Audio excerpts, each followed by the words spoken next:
campaign chairman Paul Manafort and his one-time top aide facing federal charges. Also, a former Trump campaign advisor pleads guilty to lying to the FBI about his contacts with Russians. Where does the investigation go now? Kevin Spacey scandal. The actor accused of sexual misconduct with a Broadway star, then just 14 years old. Spacey's response triggering a major backlash, and late word about the House of Cards. 2 Navy SEALs under investigation in the mysterious death of a Green Beret. Knocked out. Over 1 million people without power as an intense storm slams the Northeast. Heart health claims. So many swear by the benefits of soy, why health officials now say it might not do all you think. And scaring up business. How an enterprising young man turned a haunted house into a college degree.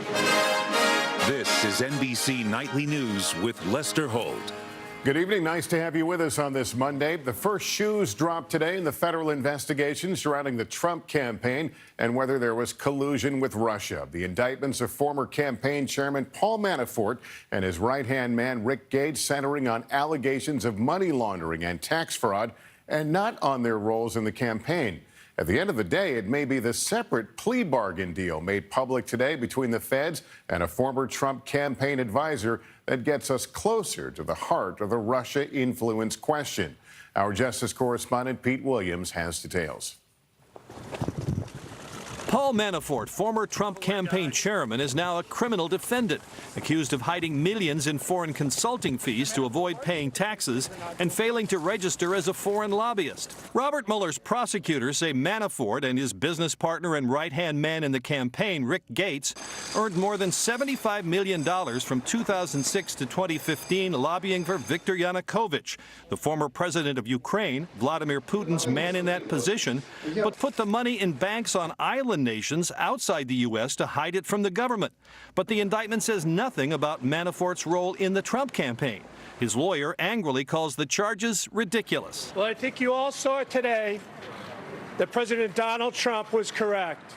There is no evidence that Mr. Manafort or the Trump campaign colluded with the Russian government. Manafort and Gates pleaded not guilty during a brief court appearance today. The judge set their bail and ordered them to remain in home detention.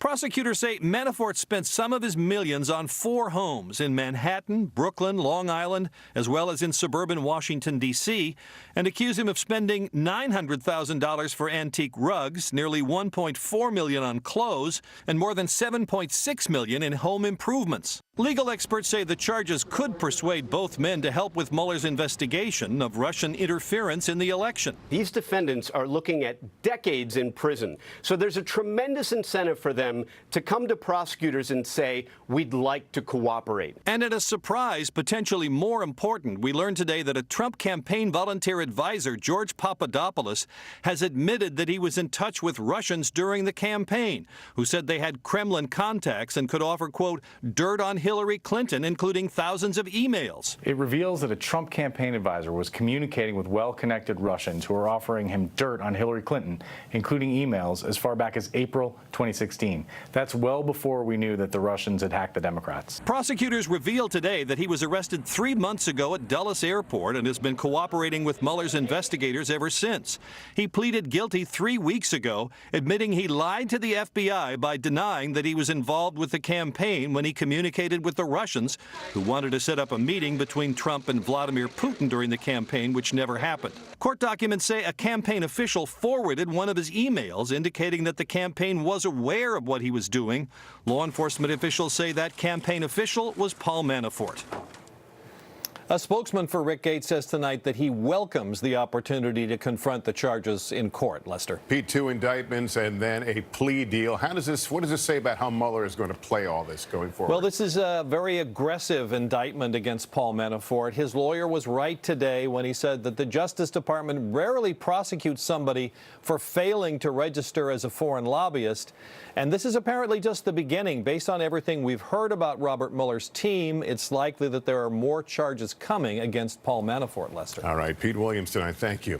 President Trump swiftly reacted to the indictments on social media and once again claimed there was no collusion with Russia as the White House sought to distance him from his former campaign advisors. Let's get more from our chief White House correspondent, Hallie Jackson. Trick or treat is the only question President Trump's answering tonight. The White House strategy now, distance and deflect. President Trump tweeting today, sorry, but this is years ago, before Paul Manafort was part of the Trump campaign.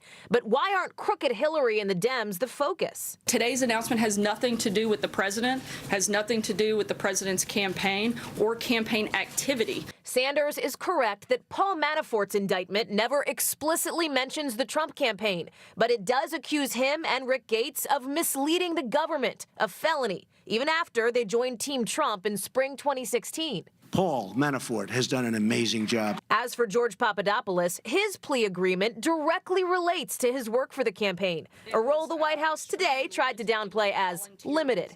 Papadopoulos was never paid, but he was named a campaign foreign policy advisor last March. George Papadopoulos, he's an oil and energy consultant, excellent guy. 10 days after that comment, this meeting. Papadopoulos face-to-face with Jeff Sessions, who led that National Security Advisory Board at the time, and then candidate Donald Trump. Did he remember anything about that meeting, his interactions with Papadopoulos, given that he's talked about his great memory?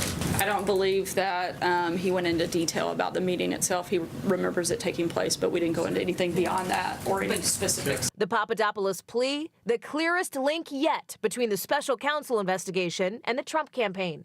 These two indictments and the guilty plea by Papadopoulos put this matter closer to the White House than we've ever known it to be before. The White House says the president has no plans to fire the special counsel and says it's too early to talk about potential pardons. But remember, here at home, the White House wanted to be talking about tax cuts yet again. Instead, it's the Russia investigation dominating the day. Lester? Hallie Jackson at the White House, thanks. There's late word this evening about the scope of Russian interference in the 2016 campaign. New revelations about how the Russians used Facebook at the height of the presidential election, reaching 126 million Americans, an eye-popping number. NBC's Jolene Kent has the brand new details for us. Tonight, Facebook revealing that 80,000 posts from Russian-backed Facebook accounts reached potentially a third of all Americans between 2015 and 2017. Facebook saying that approximately 126 million people may have been served one of their stories at some point during the 2-year period. Those posts came from 120 fake Russia-backed pages and at first only reached 29 million users. Then, through likes and shares, reached 126 million Americans. These posts would have been difficult, if not impossible, for Facebook users to identify as coming from Russia, particularly if they were something that was shared or liked by a friend of theirs on Facebook. Facebook says we shut these accounts down and began trying to understand how they misused our platform. The content was separate from the 3,000 targeted ads paid for by Russian entities. This could be the beginning of a tidal wave of misinformation efforts and propaganda efforts from foreign actors. Facebook, Google, and Twitter are facing congressional investigators over the next 2 days here in Washington. Lester? Jolene Kent on Capitol Hill, thanks. Tonight, a federal court in Washington has blocked President Trump's move to ban transgender people from serving openly in the U.S. military. The president announced several months ago he intended to reverse the policy of the Obama administration. Transgender service members sued to block the ban, and a judge agreed to halt the ban until their case is resolved, saying that the plaintiffs are likely to prevail in court.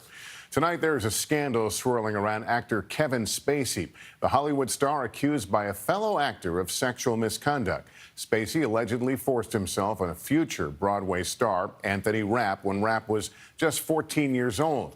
And Spacey's response to that allegation has triggered a backlash of its own.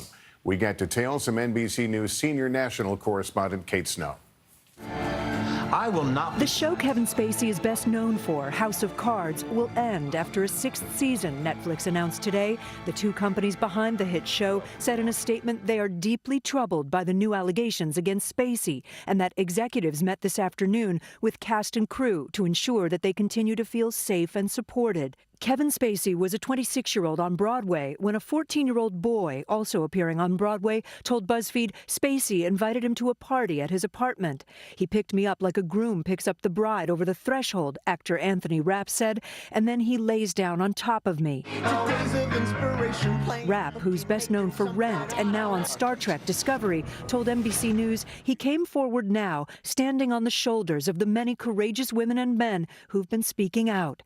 Spacey responded on social media, "I'm beyond horrified to hear his story. I honestly do not remember the encounter, but if I did behave then as he describes, I owe him the sincerest apology for what would have been deeply inappropriate, drunken behavior." But the statement went on, with Spacey revealing for the first time publicly that he's had relationships with both men and women. "I choose now to live as a gay man," he wrote. That language brought an avalanche of criticism. "I am sorry that Kevin only saw fit to acknowledge his truth when he thought it would serve him," actor Zachary Quinto tweeted. "No, no, no, no, no. You do not get to choose to hide under the rainbow," Wanda Sykes wrote. The fact that he responded the way he did and also conflating it with him coming out as gay has really only made this scandal worse. Lester, Kevin Spacey has a big studio movie out in early December. In the current climate, now directors and producers and talent actors in Hollywood are thinking about whether they want to work with Kevin Spacey. All right, Kate Snow, thank you. In a surprise move, former American POW Sergeant Bo Bergdahl testified today at his sentencing hearing.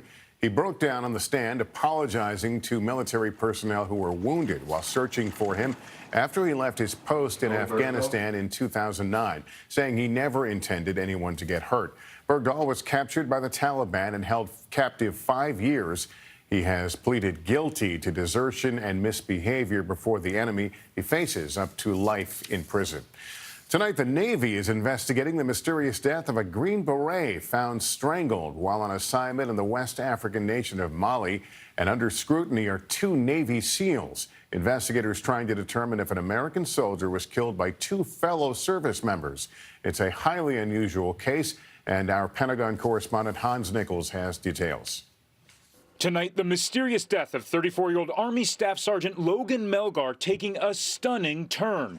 The Navy now investigating if 2 Navy SEALs were involved. Melgar, a father of 3, was found dead in the house he shared with 2 unidentified SEALs at an American embassy compound in Mali on June 4th.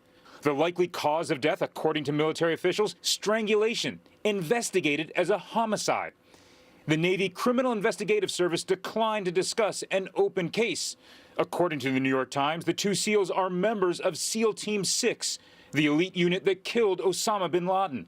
Questions about Melgar's death come as the Pentagon is still trying to determine what happened in the Niger mission that left 4 soldiers dead, when contact with the enemy was considered unlikely. We're going to see a great increase in the number of special forces missions for certain, trying to track down the group that carried out this ambush. Sergeant Melgar had been stationed in Mali on a secretive counterterrorism mission.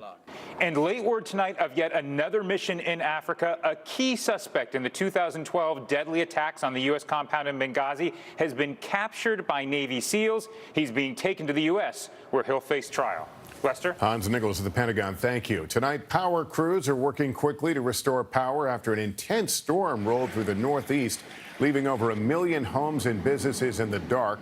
Some districts forced to cancel school. Wind gusts reached over 60 miles per hour along the New England coast. Trees knocked down from New Jersey to Maine. In a stunning turn of events, officials in Puerto Rico are scrambling to find a new company to rebuild their power grid after the governor decided to cancel a $300 million contract with Whitefish Energy. Nearly 70% of the island remains without power amid growing questions over how that small company landed the deal to begin with. NBC's Gabe Gutierrez is there. 40 days after Maria, this house outside San Juan is still in shambles. The woman who lived here, Marianne Medina, gave birth after the hurricane. Her son Omar has never seen his home or known a life with electricity.